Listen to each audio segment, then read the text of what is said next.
Hey everyone, it's been a while. Over the past few months, Wisplight has gone through a massive update, and today, I'm finally ready to show you everything we've been building. We've added 2 new levels, new enemies, a mini-boss, new weapon models, improvements to music and sound, a complete UI overhaul, and so much more. Let's begin.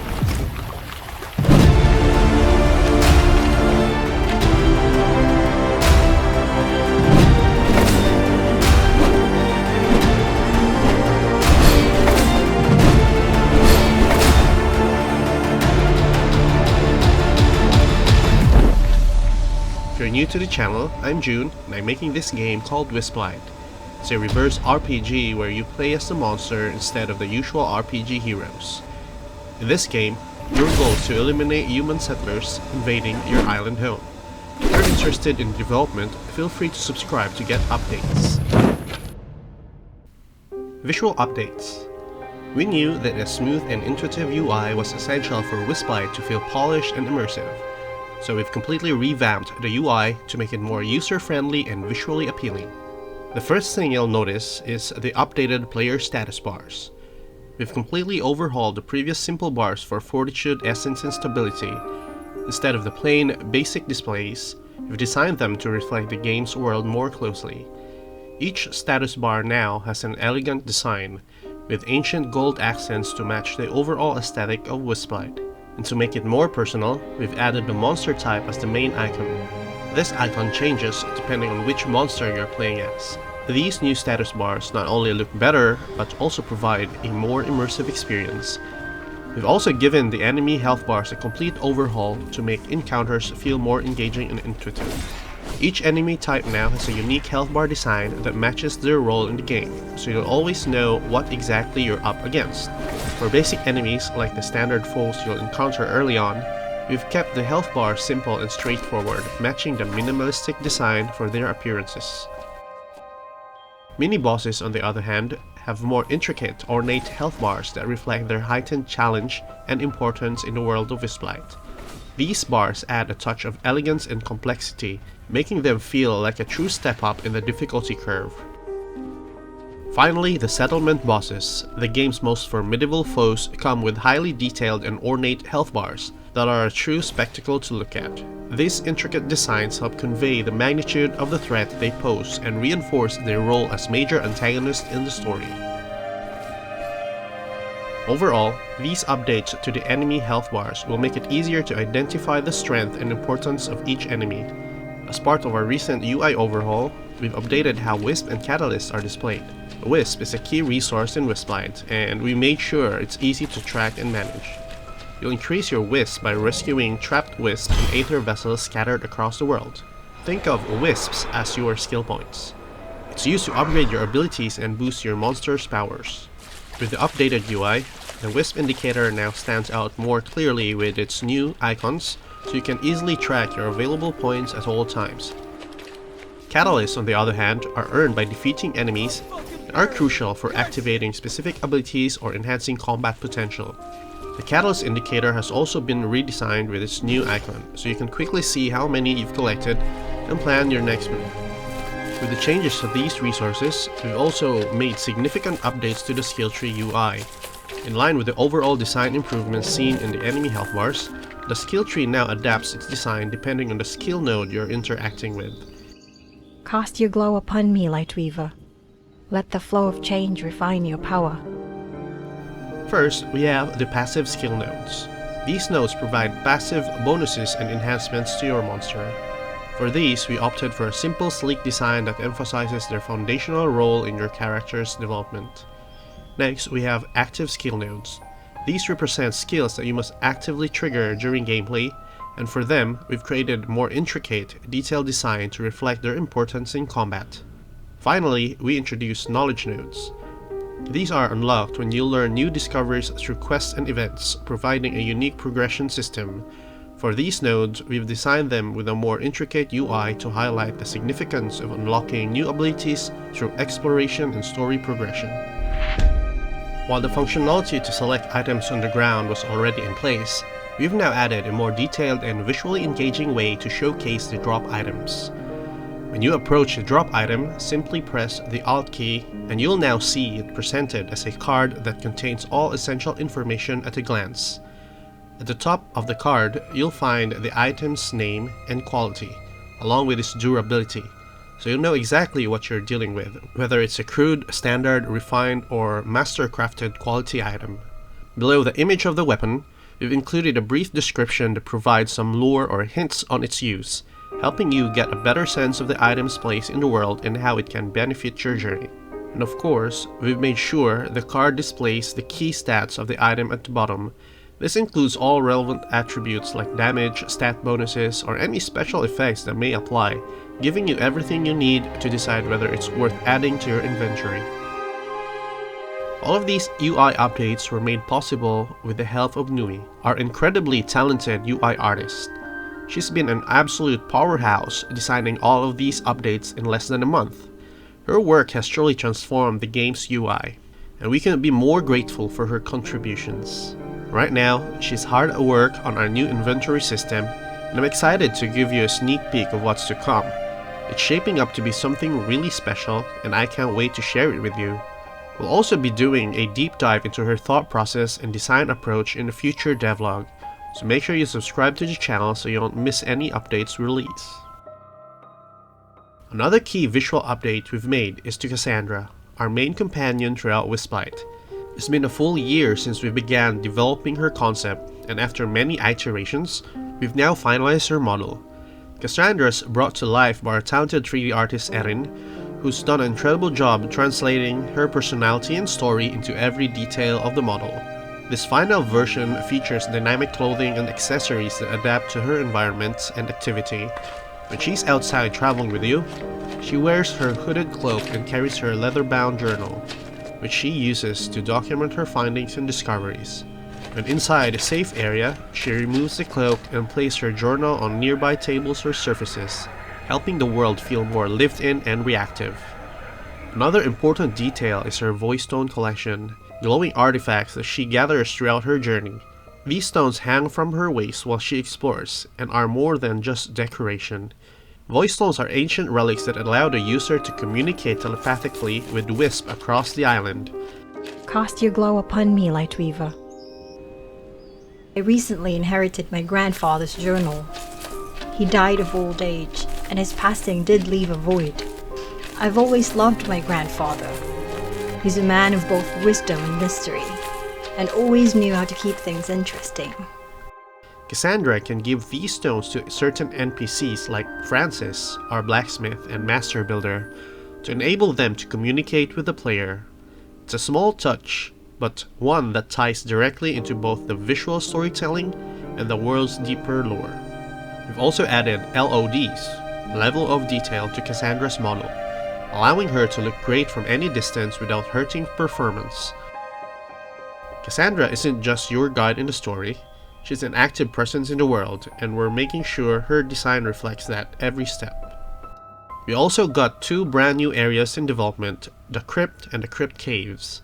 These are dark, eerie zones tucked deep beneath the ruins, filled with winding corridors, hidden chambers, and ancient secrets waiting to be uncovered. Big thanks to Aya, our talented level designer and artist, who brought these areas to life with atmospheric detail and immersive layouts. This place is home to the Cultist, a mysterious faction devoted to gathering the dead and extracting essence from corpses.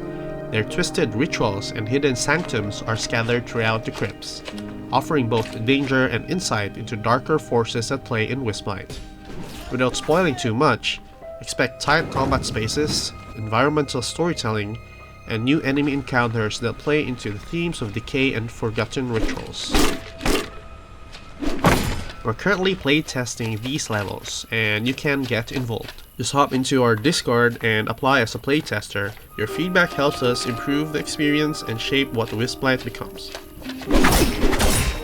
Also, Aya will soon be showcasing her devlogs for level design, diving deeper into the process and challenges of creating these environments. Stay tuned. They've also been fleshing out the world with new props and interactable structures to make the environments feel more alive and grounded. One fun addition: cook lampreys. You'll now find them roasting over fires in camps and hideouts, offering a grim reminder of what passes for food in Wisplight. We're also introducing the giant lamprey, a much more terrifying counterpart. This creature is being developed as a mini-boss for certain underground areas, and we'll be animating it soon. So at the moment, you can see a corpse of it in the crypt's sump. On the structural side, we've added two major crafting and economy-related buildings, the smelter and the workshop. These will play a central role in your resource gathering, crafting, and progression systems. Both are being designed as part of our larger economic loop with the help from Alfred and Mara, who've been deep in the system design and modeling for these mechanics. These updates aren't just visual, they tie directly into gameplay progression, and we'll be showing more of them in future updates. With the addition of the new levels, the Crypt and the Crypt Caves, we're also introducing a brand new enemy faction, the cultist. This dark group is obsessed with harvesting essence from the dead, performing forbidden rituals in the depths of the island. You may recognize some of them already, like the grave diggers, which we introduced in a previous devlog. But now, they're joined by even more twisted members of their faction.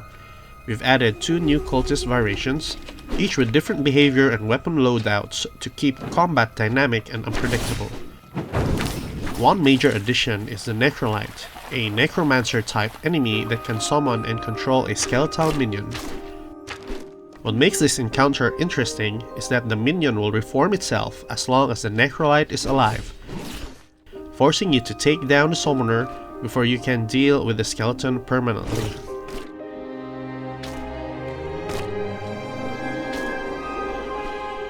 To tie all of these new enemies together, we also introduce a new mini-boss, the Cult Leader.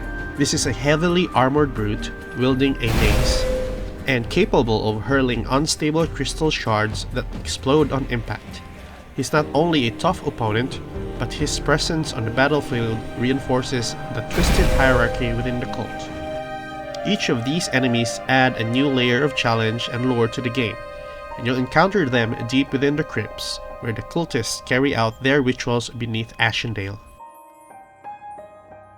Next up, we've added a bunch of new weapon models and variants to the game. We've included new swords,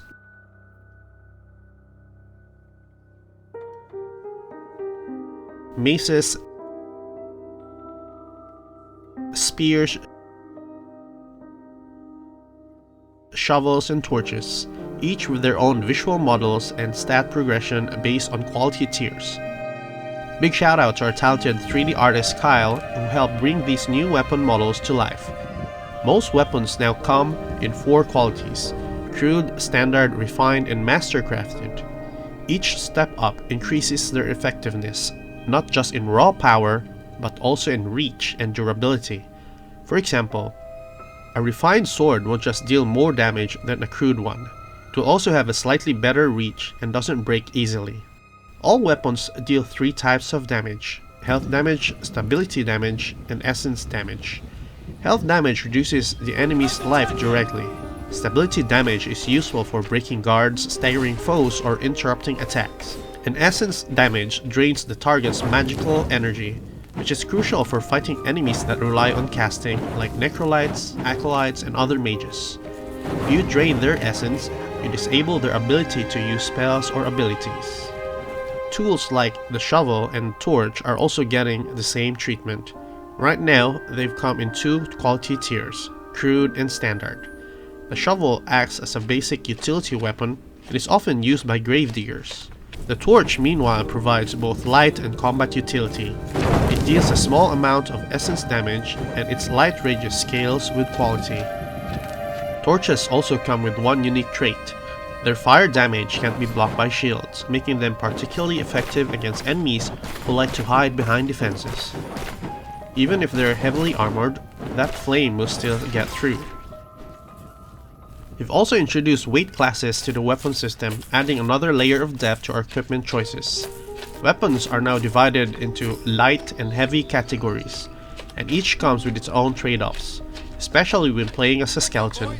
Light weapons are fast, efficient, and offer better mobility.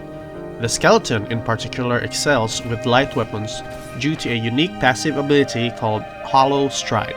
This skill allows the skeleton to sprint without consuming stability while wielding light weapons. Furthermore, light weapons can be dual-wielded, so you can carry two at once, making them perfect for rapid high-damage strikes with an agile hit-and-run style of combat. On the other hand, heavy weapons pack a serious punch. They deal more damage, have greater reach, and provide more staggering power. However, wielding them drains stability faster and slows down your movement speed, especially for the skeleton. Heavy weapons are much harder to wield for the skeleton who struggles to maintain stability when attacking and moving with them. That said, heavy weapons are ideal for the armor, as they don't suffer the same penalties. The armor has the strength to bear the weight without sacrificing mobility or stability, allowing it to use these massive weapons to their full potential. So whether you prefer fast and agile with dual light weapons or slow and powerful with a heavy weapon, your choice will directly affect your playstyle. With the introduction to heavy weapons like Eldrick's Claymore, we've also added new animations to the game to better represent the impact and weight of these weapons. Specifically, we've created animations for two-handed weapon types, like the Claymore, and even the Shovel, giving them more weight and presence in combat. When wielding a heavy weapon like Eldrick's Claymore, you'll notice the slow, deliberate swings and heavy movements. This makes it easier that such weapons are hard-hitting but come with a cost. They drain your skeleton's stability fast when sprinting, making it harder to maintain mobility during combat. You'll feel the weight in every action, and it adds to the overall realism of wielding such a massive weapon. On the other hand, when wielding light weapons like the Shovel, the movements are much quicker and there's no penalty to stability, especially when sprinting. You can zip around enemies striking fast without losing your balance. Apart from the heavy and light weapon animations, we've also added new dodge animations for all weapon types. Now, dodging is more telegraphed and clear. You'll notice how each weapon type affects the dodge execution, making it easier to read and understand the movements in battle. With all the new graphical features added, we've made sure to optimize the game to keep performance smooth. One of the key updates is the dynamic shadow caster. Previously, shadows were updated every frame, which could be taxing on performance. Now, we've optimized this by updating shadows at a lower frame rate, significantly boosting FPS while maintaining visual quality. Additionally, we've implemented lower resolution shadows when they're not in focus or when the player is further away from certain areas. This allows us to maintain high visual fidelity where it matters most while ensuring smooth performance across a variety of systems. With all the new features in place, we also focus heavily on enhancing the auditory experience in Wisplight. One of the most requested features in our previous community playtest was adding sound effects to the footsteps. We've included 5 variations of footstep based on different surfaces. First is the standard skeleton footstep sound. We also added sound effects for different environments, like walking on grass, walking on wood,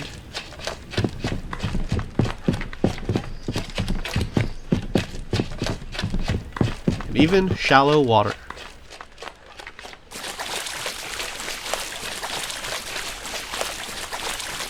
In addition to the footsteps variations, we also implemented a feature where the skeleton will walk slower in deep water.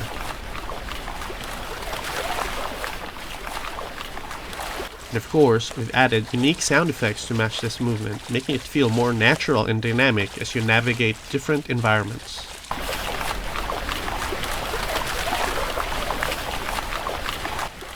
As for music, we're thrilled to announce that we have a new audio director, Elron. Hey everyone! My name is Daniele Coppola, but history knows me as Elron, the Wandering Bard, and I am honored to announce that I'll be the new music director of Wisplight. Who's been doing incredible work with the game's soundtrack. He just finished composing the tracks for Eldrick, and we've finally polished the music for Eldrick's boss battle.